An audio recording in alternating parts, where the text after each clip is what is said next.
If you have ever walked through the woods with binoculars around your neck and wondered why some birders seem to find everything while you walk home empty-handed, this video is for you. You are going to learn the 5 behaviors that separate skilled birders from the rest, and more importantly, what they avoid doing at all costs. These are not secrets you will find in a field guide. They come from years of watching, listening, and sometimes failing. I have been birding for over a decade, and I have gone out with some incredibly talented people. Over time, I noticed patterns. The best birders all seem to share one thing. They avoid certain habits that beginners fall into again and again. So whether you are just getting started, or you've been birding for years and want to level up, stick with me through all 5 points. And if you want more of this hidden nature knowledge delivered straight to your feed, go ahead and hit that subscribe button now. It helps more than you know. Let us start with number 1. Number 1. Good birders do not assume they know everything. This might sound simple, but watch what happens when a beginner goes out with an expert. The beginner often thinks the expert has it all figured out, that every bird call is instantly recognized, every silhouette identified in a split second. The truth is, the best birders I know are the most open to being wrong. When someone comes to them with a question about a strange vocalization or a weird behavior they've never seen, they do not shut it down. They lean in. Birding is full of partial views, distant shapes, and calls that fade into the wind just as you start to register them. You cannot be rigid in that environment. You have to stay curious. And here is another layer. Even if you are the most experienced birder in your local patch, travel to a different country or even a different biome, and you are essentially starting over. The skills carry over, sure. Flycatchers still sally out from a perch no matter where you are in the world. Sparrows still forage on the ground. But the species are different. The calls are different. The habitats shift. You have to be willing to be a beginner again. That hunger to learn, that openness to not having all the answers, that is what keeps the best birders sharp year after year. I have watched expert birders change their identification 3 times in a single minute as a bird moves through different light angles, adjusting their guess with each new piece of evidence. That flexibility is not a weakness. It is the entire point. Number 2, good birders do not give up easily. If there is one difference between a beginner and an advanced birder that I notice every single time, it is this one. Beginners go to a location where a rare bird was reported, spend maybe 10 minutes, maybe an hour, maybe 2. If they do not see it, they shrug and say, "Oh well," and they go home. Advanced birders do not do that. They think, the bird was here yesterday. Conditions have changed slightly. Where else could it be? They check similar habitats nearby. They come back at a different time of day. They gather intel from other birders. They simply do not surrender easily. And over time, something else develops. Once you have seen certain species multiple times, you build a sense for habitat. You walk into a prairie and you just know this is the right kind of grass for a particular sparrow. You look at a marsh, and you can predict which rail species might be hiding in there based on the water depth and the vegetation. That is not luck. That is accumulated experience. It is a 6th sense that only comes from refusing to give up and paying close attention every single time you go out. I remember spending 3 hours searching for a Connecticut warbler, a species notorious for skulking in dense undergrowth and barely moving. Most people gave up after 20 minutes. I kept circling the same patch of raspberry thicket, waiting, listening, and finally it popped up just long enough. That moment only happened because I refused to leave. Number 3, good birders do not overuse their tools. We are living in an incredible time for birding technology. The Merlin Bird ID app is free, it is powerful, and it can identify birds by sound in real time. But here is the trap. Some people open the app, let it listen, and then claim they heard every bird that the app detected, even if they never heard a single note themselves. That defeats the entire purpose. Merlin makes mistakes. It can misidentify a call, pick up something outside its range, or guess wrong in a noisy environment. If you rely on it blindly, you are not birding. You are just watching a screen.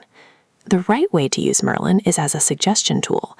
Open it in a new area, see what it thinks it is hearing, then try to confirm the bird yourself with your own ears and eyes. The app actually records audio, so you can go back and listen to the moment it detected something and learn what that call sounds like for next time. That is how you grow. Identifications confirmed solely by an app also annoy experienced birders for good reason. It feels lazy. Use the tools to help you learn, not to replace your own senses. The same goes for eBird. It is a fantastic database for finding recent sightings, but you should still go verify for yourself. That is where the real skill builds. I know birders who keep a small notebook in their pocket and sketch the birds they see, rather than snap a phone photo. That act of drawing forces you to notice proportions, patterns, and behaviors you would otherwise scroll right past. Number 4. Good birders do not overlook experiences. Your first year of birding is electric. Every single bird you see is a lifer. Everything is new and exciting. But after a few years, something shifts. You stop chasing the rare birds quite so hard, and you start appreciating the small moments. People ask me sometimes, do you get bored of the common species? The answer is no, never. Common birds still do things you have never seen before. A robin might build its nest in a spot you have never noticed. A chickadee might make a call you have never heard. Even the everyday birds have layers of behavior that reveal themselves only when you slow down and pay attention. And then there are the truly quirky experiences. In Wisconsin, where I live, there is a place called Buena Vista Grasslands where you can rent a blind in the spring and arrive well before sunrise. You sit in the dark, and then you hear prairie chickens start to boom. They inflate eber sacs on their necks and make these low, resonant sounds and perform elaborate displays. That kind of experience does not get old. Beginners might skip it because they are too focused on just adding species to a list. But the best birders I know chase experiences, not just checkmarks. They find gratitude in the common and awe in the unexpected. That mindset makes birding richer, no matter how many years you have been doing it. Last spring, I spent 45 minutes watching a single house sparrow collect nesting material. It made 17 trips to the same twig before deciding it was the right one. That is the kind of moment you only get when you stop treating birding like a checklist and start treating it like watching a story unfold. Number 5. Good birders do not rely solely on expensive gear. There is a myth that the price of your binoculars determines how good you are. It is not true. Think about it like musical instruments. Give a legendary guitarist a beat-up guitar, and they will still make it sing. Give a beginner the finest instrument money can buy, and they will still sound like a beginner. The gear matters, but nowhere near as much as the person holding it. A decent pair of 8x42 binoculars gets you 8 times closer than your naked eye. That's a huge leap. But going from a $200 pair to a $1,000 pair, that's a much smaller difference. The glass might be a little brighter, the focus a little smoother, but it will not magically make you a better birder. Some of the best birders I know have used the same binoculars for a decade or more, simply because they like how they feel in their hands. They're comfortable with them. They know exactly how to adjust focus quickly, how to hold them steady, how to find a bird fast. That comes from practice, not from price tags. I see the same thing in bird photography. Someone buys an enormous, expensive lens, finds it too complicated, and gets discouraged. Start with what you have. Get something that helps you see a little closer, learn how to use it well, and if you fall in love with the hobby, then invest in better gear later. But never believe that a bigger budget makes a better birder. One of the most respected birders in my area uses the same beat-up pair of 8x40s he bought used 15 years ago. He finds more birds in a single morning than most people find in a month with $1,000 optics. So those are the 5 things good birders do not do. They do not assume they know everything. They do not give up easily. They do not overuse their tools. They do not overlook experiences. And they do not rely solely on expensive gear. If you want to become a better birder, start by avoiding these 5 habits, and the rest will follow more naturally than you think.